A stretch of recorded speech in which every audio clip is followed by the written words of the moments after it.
Hello everyone, welcome to RM classes. आज हम start करने जा रहे हैं रोटेशनल डायनामिक्स चैप्टर के क्वेश्चन 12th ऑनवर्ड्स एक्सरसाइज के। तो जो 12th क्वेश्चन ऑनवर्ड्स न्यूमेरिकल्स हैं सारे, तो चलिए स्टार्ट करते हैं स्टूडेंट्स। 12th क्वेश्चन स्टार्ट करने से पहले मैं आपसे रिक्वेस्ट करूंगी, अगर आप नए हैं चैनल में तो प्लीज चैनल को सब्सक्राइब करिए और अपने फ्रेंड्स के साथ शेयर जरूर करिए। तो चलिए स्टार्ट करते हैं। फर्स्ट क्वेश्चन है, somehow an ant is stuck to the rim of a bicycle wheel of diameter 1 meter. While the bicycle is on a central stand, the wheel is set into rotation and it attains the frequency of 2 revolutions per second in 10 seconds with uniform angular acceleration. Calculate number of revolutions completed by the ant in these 10 seconds, time taken by it for first complete revolution and the last complete revolution. तो ये question है। पहले question को हम समझेंगे। Question में आपको बता रहे हैं कि एक व्हील है यहाँ पे। अभी साइकिल को क्या किया है, स्टैंड पे है साइकिल और ये व्हील है। एक एंट है जो स्टक है इसकी रिम पे। अब इन्होंने क्या किया कि आपके स्टैंड पे खड़े होके ऐसे इसको व्हील को घुमा दिया। तो जब व्हील को घुमाया है तो जो व्हील आपका, सपोज यहाँ पे आप एक पॉइंट मास या इसको एंट ले लेते हैं, तो क्वेश्चन में आपसे कह रहे हैं कि जब व्हील को रोटेशन में किया तो 10 सेकेंड्स में 2 रिवोल्यूशन पर सेकेंड के फ्रीक्वेंसी के अकॉर्डिंग ये जो एंट है वो घूम रही है इसके रिम पे। आपको कैलकुलेट करना है number of revolutions completed 10 seconds में कितने रिवोल्यूशन कंप्लीट करती है। ठीक है, 10 सेकेंड्स में कितने रिवोल्यूशन कंप्लीट करती है। मतलब यहाँ पे हम जो कैलकुलेट कर रहे हैं वो एंगुलर डिस्प्लेसमेंट के अकॉर्डिंग कैलकुलेट कर रहे हैं कि कितना ट्रैवल कर रहा है। एंगुलर डिस्प्लेसमेंट थीटा कितना है, थीटा के कैलकुलेशन के बाद हम कैलकुलेट कर सकते हैं नंबर ऑफ रिवोल्यूशन। वो हम वैसे भी कर सकते हैं, अभी बताऊंगी मैं आपको।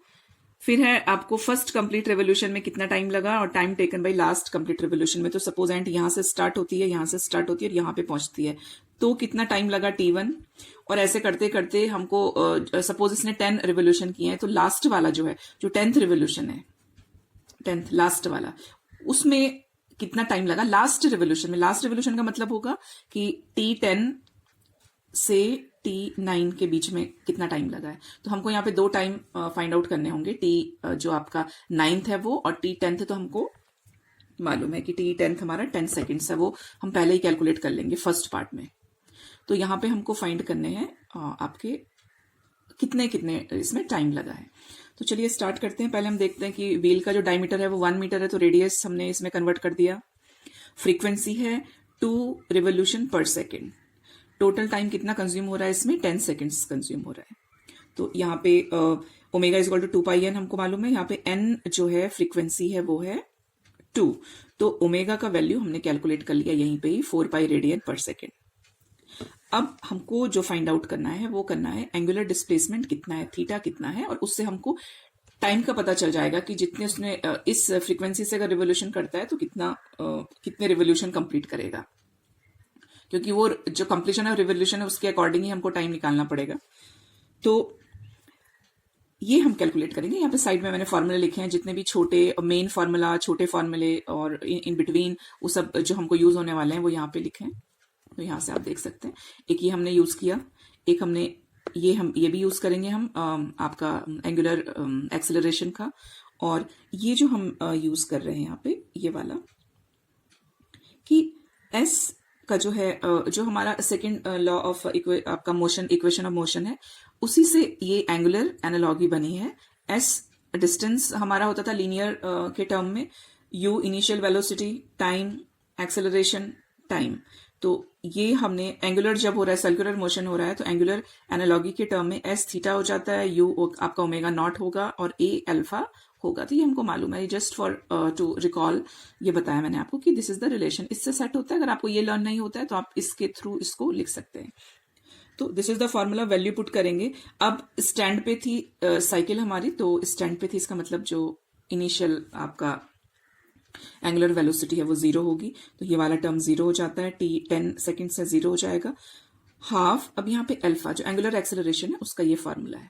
ठीक है, फाइनल एंगुलर वेलोसिटी आपकी minus initial angular velocity divided by T, तो ये भी सेम वहीं से आया, ए इज इक्वल टू होता है U minus V divided by T, तो वहीं से लिया है ये वाला एक्सप्रेशन आया यहाँ पे, ठीक है। तो इन दोनों का ये कैलकुलेट करके अब यहाँ पे theta is equal to half और ये यहाँ पे वैल्यू पुट किया, नॉर्मल कैलकुलेशन है। तो देखो स्टूडेंट्स यहाँ पे हमारा ये जो वैल्यू निकली है, देखो ये वाली जो वैल्यू निकली है, ये वाली, इसी से हम नंबर ऑफ रेवोल्यूशन काउंट कर सकते हैं, हमको ये भी करने की जरूरत नहीं है। अब देखो कि थीटा कितना है, 20 पाई है, ठीक है। यहां से लेके एक रेवोल्यूशन का मतलब क्या हुआ, 2 पाई, तो इसका मतलब 20 रेवोल्यूशन का मतलब हुआ कि ये एक का 2 पाई है, तो इसका मतलब 10 आपके टोटल रेवोल्यूशन क्या है, 10 है। आप ऐसे भी कर सकते हैं और आप ऐसे भी निकाल सकते हैं कि number of revolution is equal to होता है थीटा डिवाइडेड बाय 2 पाई। क्यों? क्योंकि 2 पाई एक रेवोल्यूशन बनाता है 360 डिग्री, तो ये निकल जाता है हमारा इसका वैल्यू, इतने नंबर ऑफ रेवोल्यूशन होंगे 10, ठीक है, नंबर ऑफ रेवोल्यूशन 10। अब इसके बाद हमको निकालना है फर्स्ट रेवोल्यूशन में कितना टाइम इसका लगा। तो फर्स्ट रेवोल्यूशन के टाइम के लिए अगेन हम ये फॉर्मूला यूज करेंगे, थीटा इज इक्वल टू ये आपका omega naught T plus half alpha T square. अब यहाँ पे T1 है तो हम ये T1 हमको फाइंड आउट करना है, ये वैल्यू फाइंड आउट करनी है, ये हमको मालूम है। फर्स्ट रेवोल्यूशन के लिए थीटा क्या होगा, 2 पाई होगा, मतलब यहां से लेके यहां तक इसने 2 पाई, इसने एंगल्स पूरे कवर किए। तो 2 पाई इज इक्वल टू ये एक्सप्रेशन 0 हो जाएगा, हाफ इसका वैल्यू हमने कैलकुलेट किया ऊपर 4 पाई डिवाइडेड बाई 10 T1 का स्क्वायर, तो ये कैलकुलेट होके आएगा। आप इसको कैलकुलेट करेंगे तो जो T1 का वैल्यू आएगा वो आएगा √10 सेकेंड्स, तो √10 सेकेंड आया। उसके बाद हम फाइंड आउट करेंगे nth में आपके 9th रेवोल्यूशन के लिए। तो फर्स्ट के लिए 2 पाई होता है, तो 9 बार अगर वो पूरा राउंड करता तो कितना होगा, ये 9 इंटू 2 पाई, तो 9 थीटा का वैल्यू 9 इंटू 2 पाई होगा। बाकी जो वैल्यूज ऊपर हैं वो एज सच कैलकुलेट करके यहाँ पे आएंगे, और यहाँ पे आपका T2 क्योंकि हमको फाइंड आउट करना है तो T यहाँ पे T2 हो जाएगा, और ये आप T2 को कैलकुलेट करेंगे तो time taken for last revolution के लिए जो टाइम होगा वो हम जो आपका 9th एंड 10th रेवोल्यूशन है उसका डिफरेंस होगा, तो ये डिफरेंस आया and this is the answer.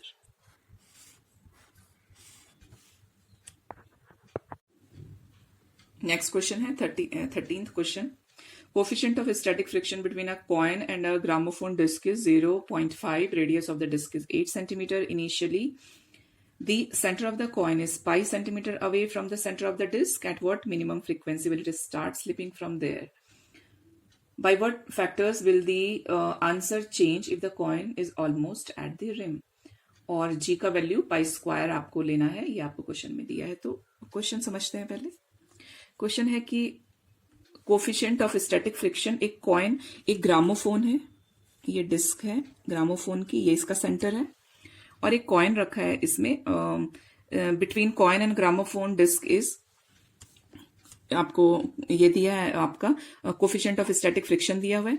Disc का जो रेडियस है दैट इज 8 सेंटीमीटर, डिस्क का रेडियस है कैपिटल R, ये 8 सेंटीमीटर है यहाँ पे, और जहां पे कॉइन रखा है, सपोज यहाँ पे कॉइन रखा है, तो जो इसका डिस्टेंस है यहाँ पे स्मॉल r, ये है पाई सेंटीमीटर, ठीक है। तो ये आपको वैल्यूज दी हैं और आपको फाइंड आउट करना है इसमें कि फर्स्ट जो at what minimum frequency will it start slipping from there, मतलब इस पॉइंट से वो किस मिनिमम फ्रीक्वेंसी पे स्लिप करना स्टार्ट करेगा। मतलब स्मॉल r पे आपका कॉइन है, तो स्मॉल r पे किस फ्रीक्वेंसी पे वो स्लिप करना स्टार्ट करेगा, मतलब n1 हमको पहले फाइंड आउट करना है।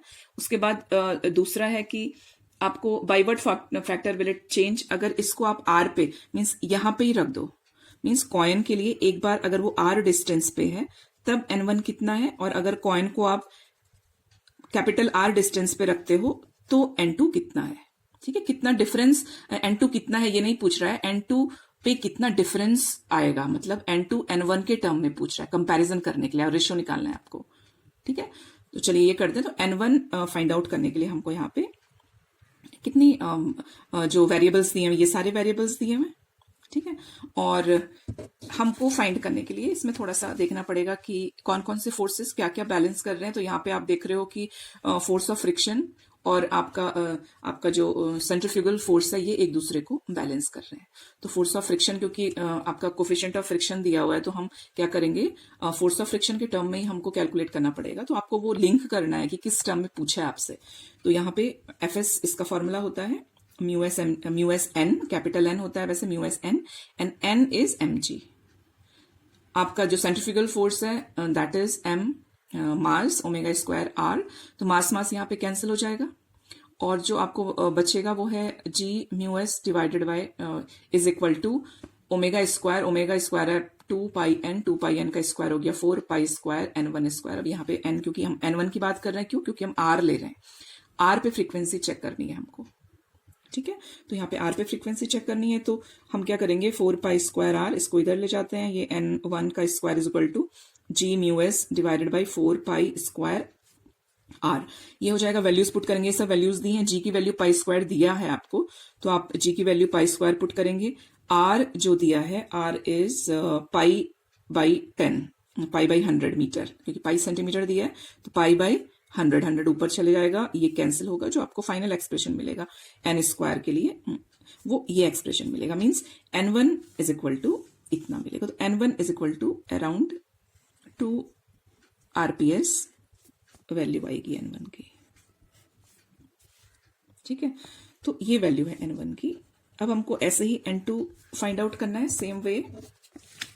तो अगर N2 में अगर आप वैल्यू देखें तो इसमें N2 के लिए आप ऐसे भी कर सकते हैं कि अब N2 और N1 में देखो ये सब तो सेम है, म्यू एस सेम है, ये सेम है, ये सेम है, तो ये सब तो कैंसिल हो जाएगा यहाँ पे, म्यू एस जी इससे मतलब नहीं है हमको, ये कैंसिल हो गया, सेम है दोनों के लिए, 4 पाई स्क्वायर सेम है, 4 पाई स्क्वायर सेम है दोनों के लिए, तो जो एक्सप्रेशन बचेगा N1 square divided by N2 square, तो N1 इनवर्सली प्रोपोर्शनल होता है R, इसका इनवर्सली प्रोपोर्शनल होता है R, हम इसको ये इसका एक्सप्रेशन होगा, हम इसको क्या कर रहे हैं, हम इसको फ्लिप कर रहे हैं, तो हमको N2 डिवाइडेड बाई N1 और ये एक्सप्रेशन मिलेगा, R है पाई डिवाइडेड बाई 100 और कैपिटल R है 8 डिवाइडेड बाई 100, ये कैंसिल हो जाता है, ये हमको एक्सप्रेशन मिलेगा। तो जो आप कैलकुलेट करके रेशियो मिल रहा है वो है √0.4/1, यहाँ पे ये वैल्यू आई आपकी 0.39, तो कैलकुलेट करके ये एक्सप्रेशन मिलेगा, ठीक है।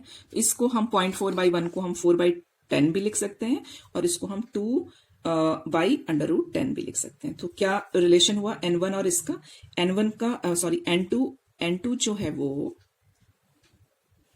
इतने टाइम्स ज्यादा होगा, N2 जो है N1 से 2/√10 टाइम्स ज्यादा होगा, तो ये आपका रिलेशन आएगा इसका।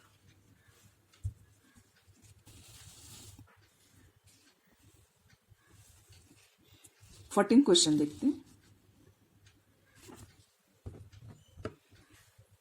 14 क्वेश्चन है, part of a racing track is to be designed for a curvature of 72 metre. तो जो इसका कर्वेचर है, विड्थ है आपका कर्वेचर, इधर ऐसे ये ट्रैक है, ठीक है, ये रोड है जिसपे कार को चलना है, ये वाली रोड जो है इतने हाइट से ये यहाँ पे बैंड है, तो ये इसका कर्वेचर है। Part of a racing track to be design for a curvature of 72 metre, तो R 72 मीटर है। We are not recommending the vehicles to drive faster than 216 kilometre per hour, तो ये इसकी आपका मैक्सिमम लिमिट होगी speed की। With what angle should the road be tilted, by what height will its outer edge be with respect to inner edge if the track is 10 metre wide. तो 10 metre इसकी width है, ये इसका base है, ये इसकी height है, तो ये ट्रैक का आपका ऐसा इसका पैरामीटर्स हैं। तो जो हमको इसमें फाइंड आउट करना है वो फाइंड आउट करना है कि एंगल ऑफ बैंकिंग कितना है रोड का और height of the outer edge with respect to inner edge कितना है। तो ये दो चीजें हमको इसमें फाइंड आउट करनी है, तो देखते हैं इसमें। तो आपका जो बैंकिंग एंगल है उसके लिए तो फॉर्मूला ये है tan theta is equal to v square divided by RG। आप इसको आपको क्योंकि किलोमीटर आवर में दिया हुआ है तो इसको मीटर पर सेकंड में कन्वर्ट करेंगे, 5 डिवाइडेड बाई 18 से मल्टीप्लाई कर देते हैं तो मीटर पर सेकंड में कन्वर्ट हो जाता है। तो यहाँ पे v का वैल्यू है ये 60 आया कैलकुलेट करके, तो 60 का square divided by R 72 into 10 g का वैल्यू। तो जो tan थीटा आया हमारा 5 आया है। अब हमको angle of banking theta calculate करना है, तो theta is equal to tan inverse 5 होगा। tan इनवर्स आपका 5 का जो वैल्यू है, अगर आप 10 की टेबल में देखेंगे तो इतनी वैल्यू आती है।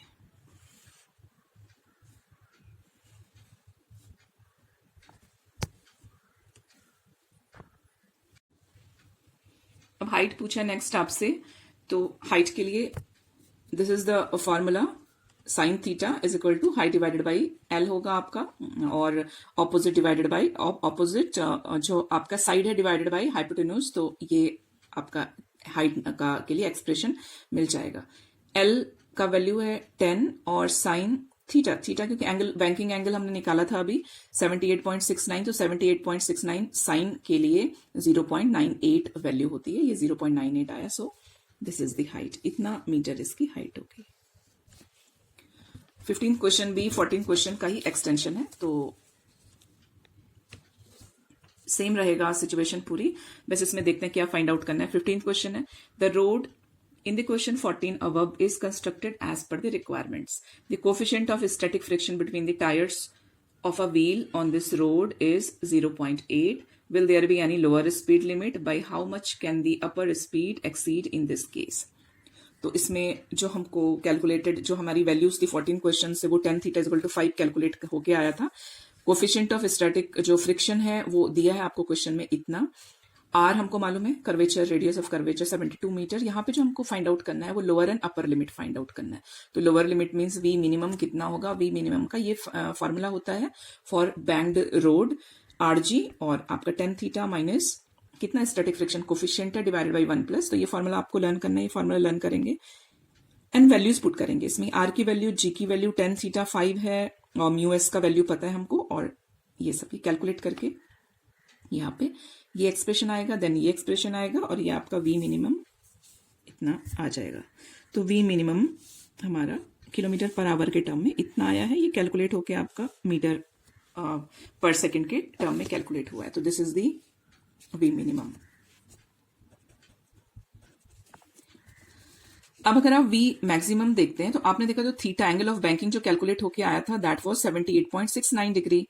तो अगर angle of banking more than 45 degree होता है तो जो वी मैक्सिमम होती है वो इनफाइनाइट होगी, आप कितने भी स्पीड से उसमें चल सकते हैं, इसलिए नो अपर लिमिट इसके लिए, तो वी मैक्सिमम इसमें इनफाइनाइट आएगा।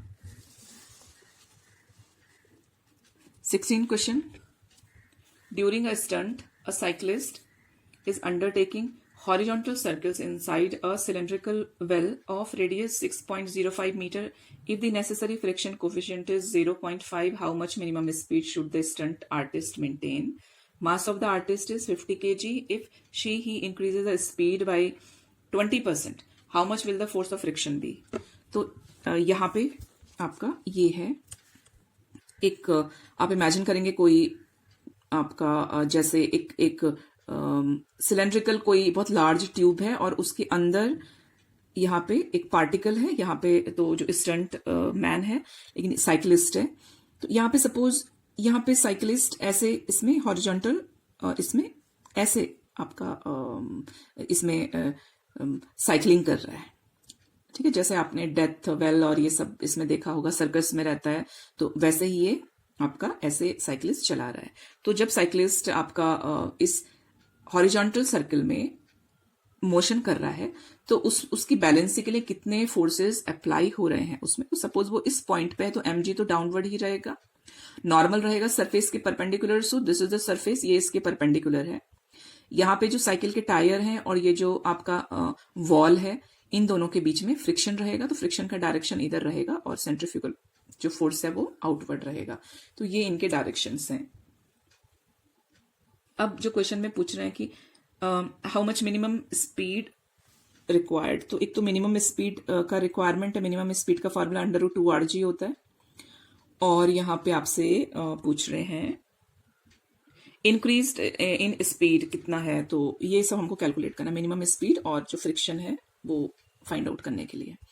तो फ्रिक्शन का फॉर्मूला होता है mg, मिनिमम स्पीड के लिए होता है 2rg। यहाँ पे एक और चीज 20% इंक्रीज इन स्पीड पूछ रहा है, तो 20% इनिशियल जो स्पीड थी v1 उससे additional 20% more than it's initial speed, तो ये हो जाएगी 20% मोर देन इनिशियल, तो इतना हो गई वैल्यू, और इनिशियल कितनी थी उसमें हम ऐड कर देंगे, तो जो v2 होगा वो होगा 1.2 v1, ये v2 की वैल्यू होगी इसमें, ठीक है। तो वैल्यूज पुट करेंगे इसमें, तो हमको सबसे पहले तो फाइंड आउट करना है वी मिनिमम, यहाँ पे 2 आर की वैल्यू गिवन है, जी की वैल्यू गिवन है, यहाँ पे मिनिमम जो स्पीड निकली है वो इतनी है 11 मीटर पर सेकेंड।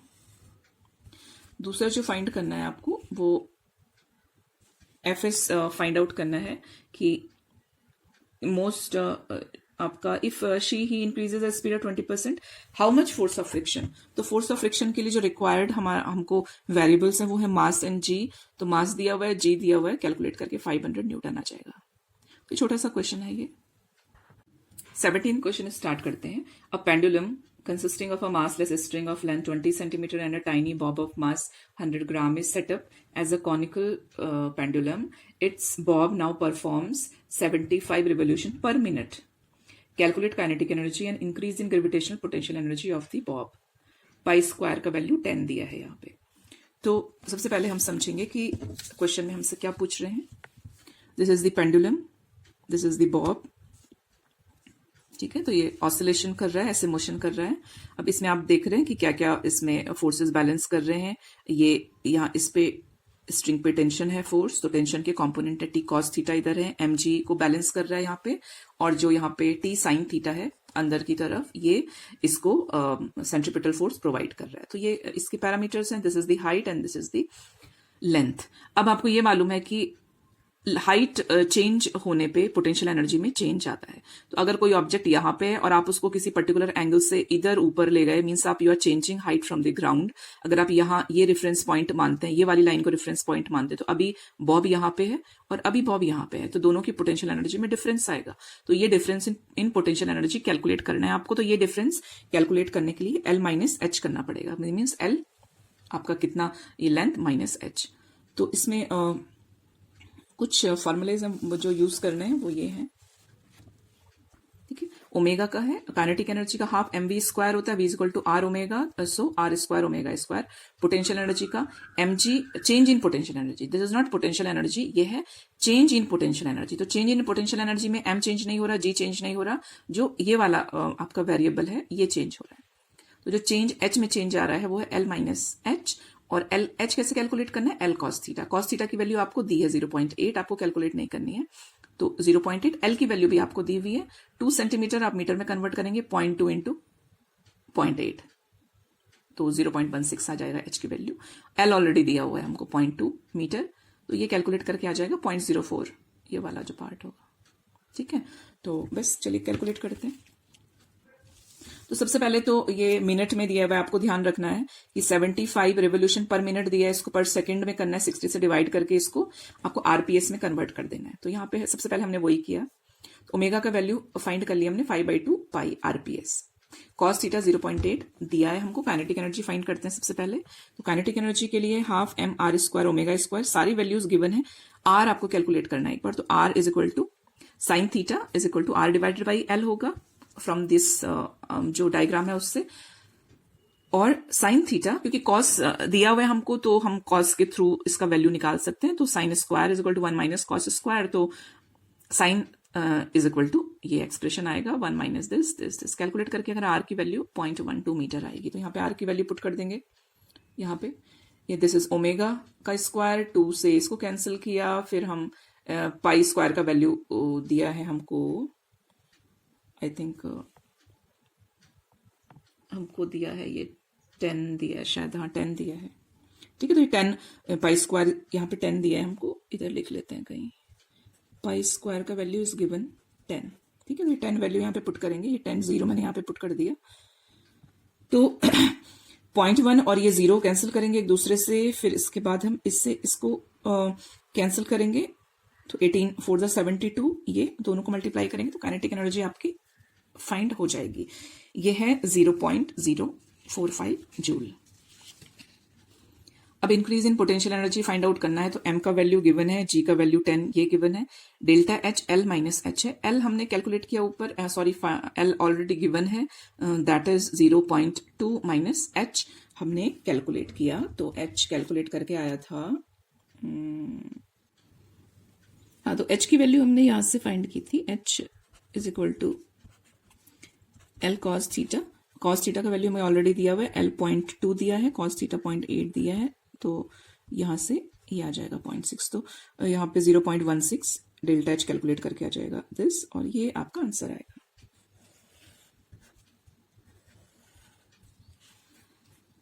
तो आज की वीडियो में स्टूडेंट्स हमने क्वेश्चन 17 तक लिए, हमने स्टार्ट किया क्वेश्चन 12 से। 18 to 22 क्वेश्चंस, बस 5 क्वेश्चंस और हैं आपके इस एक्सरसाइज में, फिर ये कंप्लीट हो जाएगा। तो वो क्वेश्चंस लेके जल्दी मैं अपलोड करती हूँ। Thank you.